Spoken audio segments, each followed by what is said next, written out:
পাবনার ঘটনায় আপনারা জানেন যে পাবনায় বিএনপি জামায়াত ইসলামের সাথে যা করেছে পরিকল্পিতভাবে ঠান্ডা মাথায় উদ্দেশ্যমূলকভাবে লন্ডনের নির্দেশে জামাত প্রার্থীর উপর হামলা থেকে শুরু করে যে নৃশংসতা ঘটিয়েছে।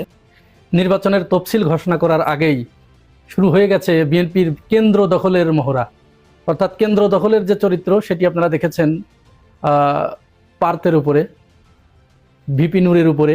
দর্শক, খুবই গুরুত্বপূর্ণ একটি খবর বলেছেন যে সাবেক স্বরাষ্ট্রমন্ত্রী আসাদুজ্জামান খান কামালের ফেরত দেওয়ার মধ্য দিয়ে ভারত এই অপরাধীদের প্রত্যর্পণ প্রক্রিয়া শুরু করবে। রাষ্ট্রমন্ত্রী আসাদুজ্জামান কামালের মাধ্যমে এই কুরবানিটা আমরা শুরু করব ইনশাআল্লাহ। আগামী কুরবানির ঈদের আগে এই গরুটাকেই কুরবানি সর্বপ্রথমে করা হবে ইনশাআল্লাহ। কি রিক্ত আমি নিঃস্ব, আমি দেওয়ার কিছু নাই, আছে শুধু ভালোবাসা, দিয়ে গেলাম তাই। ও কি আসলে এত নিঃস্ব ছিল? ওর হাজার হাজার কোটি টাকা লুটপাটের মাল ছিল, এগুলো কি ওর সম্পত্তি ছিল? দর্শক, নতুন একটা নিউজ আপনাকে স্বাগত।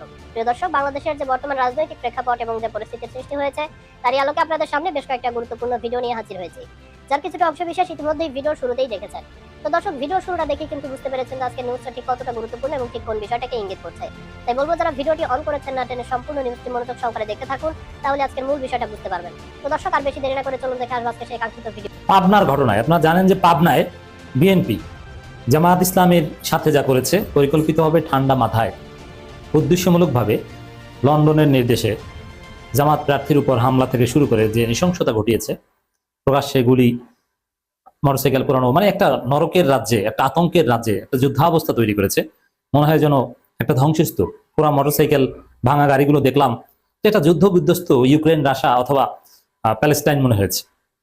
এই যে বিএনপি এই ধরনের একটা পরিস্থিতি তৈরি করেছে, এই ঘটনা ঘটার 24 ঘন্টার আগেই আমি একদম 15 ঘন্টা ক্লোজ পর্যবেক্ষণ করেছি।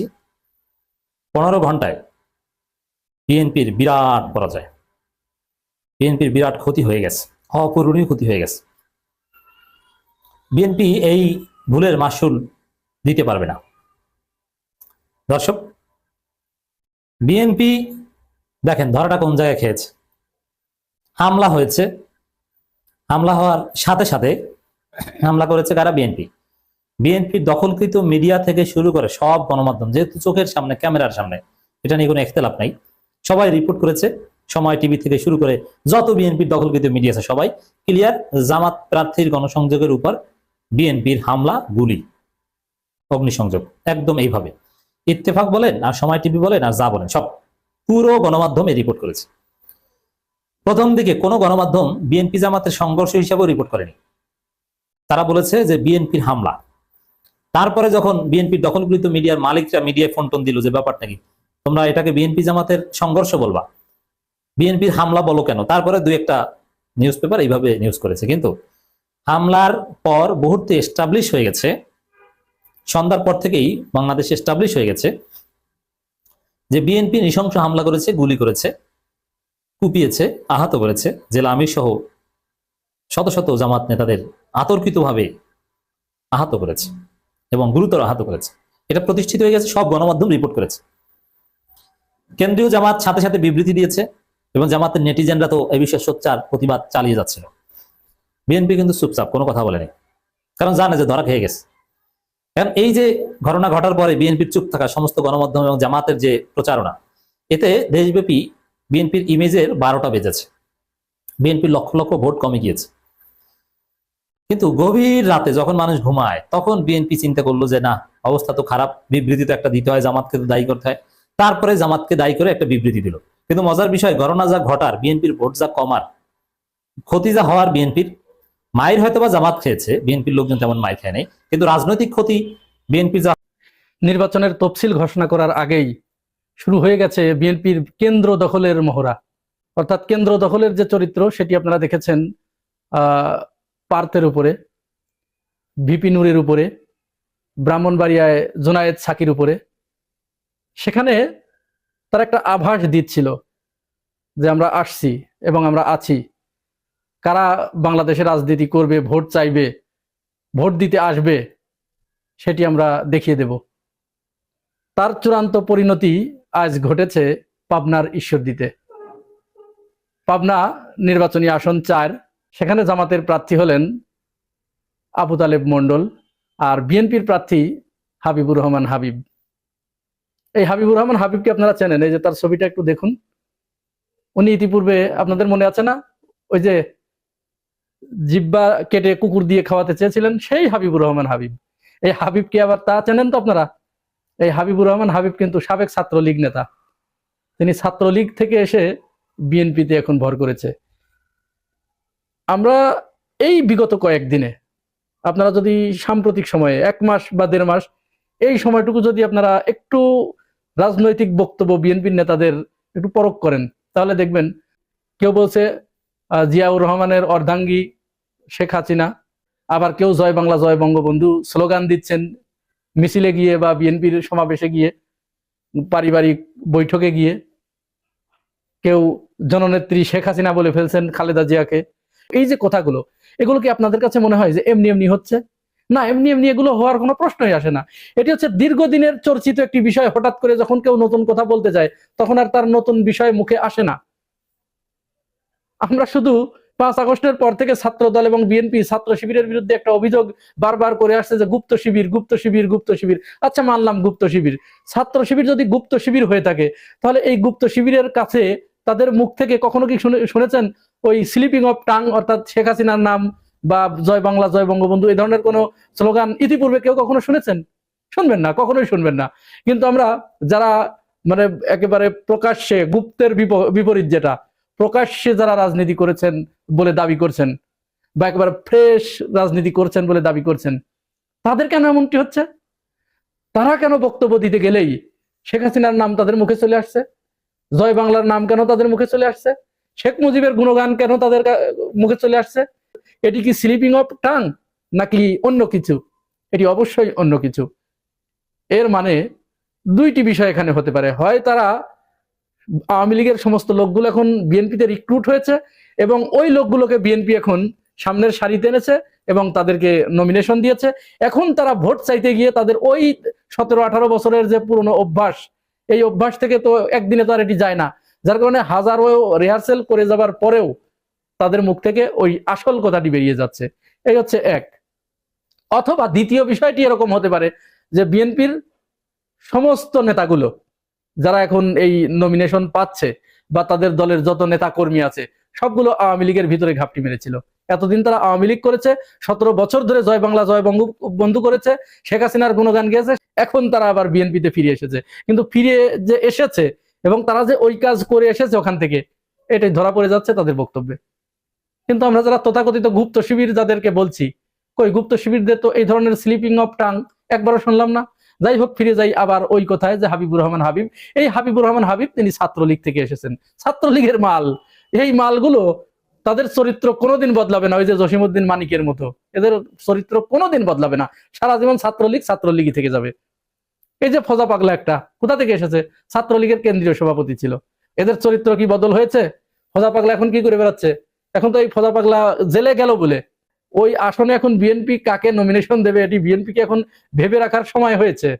তো যেটা বলছিলাম, জামাতের যে প্রার্থী ঈশ্বরদীতে, তিনি নির্বাচনী প্রচারণায় নেমেছিলেন, আবু তালেব মন্ডল। আর ঠিক সেই মুহূর্তে এই হাবিবুর রহমান হাবিব তার সমর্থকেরা গিয়ে দেখুন তার গাড়িটা কিভাবে ভাঙচুর করেছে। শুধু গাড়ি ভাঙচুর করে ক্ষান্ত হয় নাই, সেখানে অন্তত জামাতের 10-15 জন নেতাকর্মীকে বিভিন্ন দেশীয় অস্ত্র, আসল অস্ত্রের কথা পরে আসছি, দেশীয় অস্ত্র রামদা, হাঁসো, বটি, কাঁচি, কুদাল, এইগুলো নিয়ে তাদের উপরে হামলে পড়েছে। তো এগুলো নিয়ে হামলার পরে এতেও তাদের মন ভরে নাই। পরে দেখুন প্রকাশ্যে আগ্নেয়াস্ত্র নিয়ে তারা জামাতের কর্মীর দিকে গুলি ছুড়ছে। দেখুন এই কাজ কারা করেছে? এই কাজ আগে আওয়ামী লীগ করেছে। এখানে সাধারণ মানুষের ভিতরে একটি মিশ্র প্রতিক্রিয়া দেখা দিচ্ছে। সেটা এরকম, তাদের কাছে যে প্রশ্নটি বারবার ঘুরে ফিরে আসছে, জনগণ, ওইখানের জনগণ তারা এই প্রশ্নটি করছে যে এই অস্ত্রগুলো বিএনপির কাছে এলো কি করে। এখন কেউ কেউ বলা শুরু করেছে, অনেক মানুষ এরকম বলছে যে তারা এই অস্ত্রগুলো আওয়ামী লীগ চলে গেছে, তাদের কাছে এই অস্ত্রগুলো দিয়ে গেছে এবং তাদের সাথে তাদের একটা লিহাজও আছে, গোপনে গোপনে তাদের সাথে তাদের যোগাযোগ আছে। হয়তো ফোনে ফোনেই তারা বলে দিচ্ছে যে আমার অস্ত্রগুলো দেখো অমুক জায়গায় আছে, অমুক গোবরের ফাঁসের নিচে আছে, অমুক মাটির তলায় পুঁতে রাখা হয়েছে, ওখান থেকে তোমরা এগুলো নিয়ে ব্যবহার করো। এই একটা কারণ। আর দ্বিতীয় কারণ হচ্ছে যে আগে যেটা বলেছি যে তারা তো নিজেরাই সেখানে আওয়ামী লীগের কর্মী সেজে এতদিন ধরে কাজ করেছে, এখন তারা বিএনপির পক্ষ হয়ে কাজ করছে। এখন এই যে ঘটনাটা এখানে ঘটলো, সরাসরি আগ্নেয়াস্ত্র নিয়ে অপর একটি রাজনৈতিক দলের উপরে এইভাবে হামলে পড়া হলো। এখন বলেন, জামাত এখন হচ্ছে বিএনপির প্রধান প্রতিদ্বন্দ্বী। জামাত এবং বিএনপি কিন্তু প্রায় সমানে সমান জনপ্রিয়তার দিক দিয়ে এখন অনেকেই বলছে যে জামাতে গিয়ে বিএনপি জনসমর্থনে কিন্তু পিছিয়ে গেছে। এবং বিএনপির কাছে এই জরিপ আছে যে তারা সুষ্ঠুভাবে ভোট হলে, সুষ্ঠু নির্বাচন হলে তারা জনগণের ভোটে তারা নির্বাচিত হতে পারবে না, এই জরিপ কিন্তু তাদের কাছে আছে। যার কারণে এখন তারা বক্রপথ খুঁজছে, এদিক ওদিক দিয়ে ক্ষমতায় যাওয়ার তারা একটা স্বপ্ন দেখছে। স্বপ্ন দেখা তাদের দোষের নয়, এই কারণেই যেহেতু তাদের সেই অস্ত্র আছে, তাদের সেই মন মানসিকতা আছে, তাদের সেই পেশি শক্তি আছে, তাদের সেই বাহিনী আছে। হাবিবুর রহমান হাবিবের মতো ছাত্রলীগ কর্মী আছে, ফজলুর রহমানের মতো ছাত্রলীগ কর্মী আছে, যাদের আবার হাজার হাজার সন্ত্রাসী বাহিনী আছে, পালিত সন্ত্রাসী বাহিনী আছে। তো এইগুলো দিয়ে তারা তো যে কোনো ঘটনা ঘটাতেই পারে এবং যে কোনো স্বপ্ন তো তারা দেখতেই পারে। এই স্বপ্ন দেখা তো তাদের সাবেক স্বরাষ্ট্রমন্ত্রী আসাদুজ্জামান খান কামালের ফেরত দেওয়ার মধ্য দিয়ে ভারত এই অপরাধীদের প্রত্যার্পণ প্রক্রিয়া শুরু করবে, এটা তার প্রত্যাশা। হঠাৎ করে এই প্রত্যাশাটা কেন? নিশ্চয়ই ইঙ্গিত আছে যে ঠিক আছে, এমন হইতে পারে যে আসাদুজ্জামান খান কামালকে প্রথমে পাঠাবে, তারপরে শেখ হাসিনাকে পাঠাবে, তারপর পর্যায়ক্রমে যাদের বিরুদ্ধেই মানে দণ্ড হবে, যেমন ওবায়দুল কাদের আছে, আরো অনেকে আছে, তাদেরকে ফেরত পাঠানো হবে। আরেকটা হইতে পারে যে ভারত হয়তো নেগোসিয়েশন করেছে বাংলাদেশের সাথে যে ঠিক আছে শেখ হাসিনা থাকুক, এটার সাথে যেহেতু ভারতের একটা মানে আবেগ ভালোবাসা সম্পর্ক আছে সেই 1971 সাল থেকে, সুতরাং এটাকে বাদ দাও, এটা চুপচাপ থাকবে, বাকি যারা তাদেরকে নিয়ে যাও। যেমন আসাদুজ্জামান খান কামাল, ওবায়দুল কাদের সহ বাকি যারা থাকে তাদের উপরে তো আর কমিটমেন্ট নেই। আর এটা থাকলেও বিপদ, কারণ ভবিষ্যতে যখন নাকি ভারতের অপরাধীরা দলে দলে এইভাবে পালায় বাংলাদেশে আসবে, বাংলাদেশ তখন যদি ফেরত না দেয় তখন ভারতও আর চাইতে পারবে না।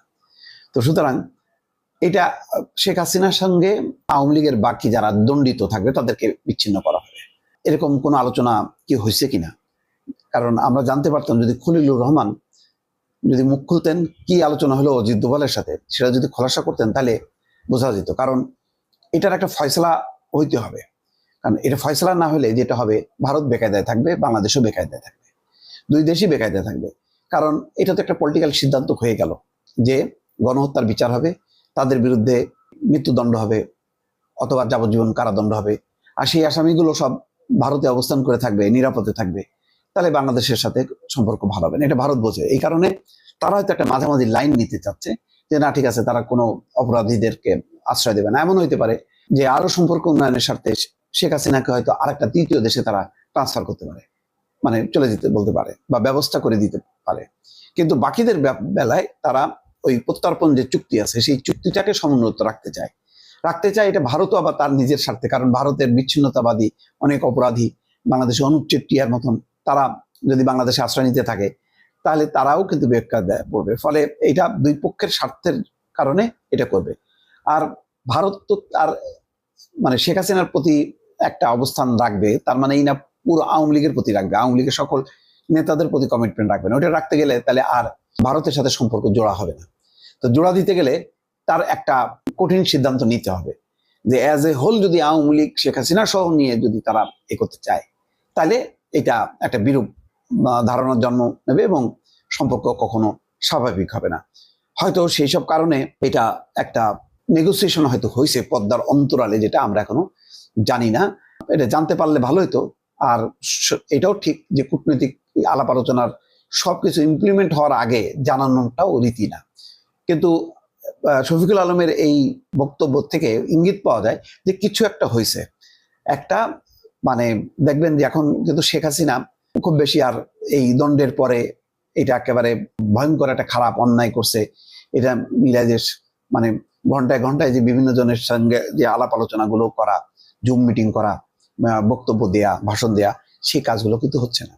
তার মানে ভারতও বুঝতে পারছে যে শেখ হাসিনা যত মুখ খুলবে সম্পর্কে তত অবনতি ঘটতে থাকবে। সুতরাং এমনিতেই তার দণ্ড, এমনিতেই চুক্তি অনুযায়ী তাকে ফেরত দেওয়া হচ্ছে না, তার মধ্যে যদি সে বলতে থাকে এটা ভারত বেকায়দায় পড়বে।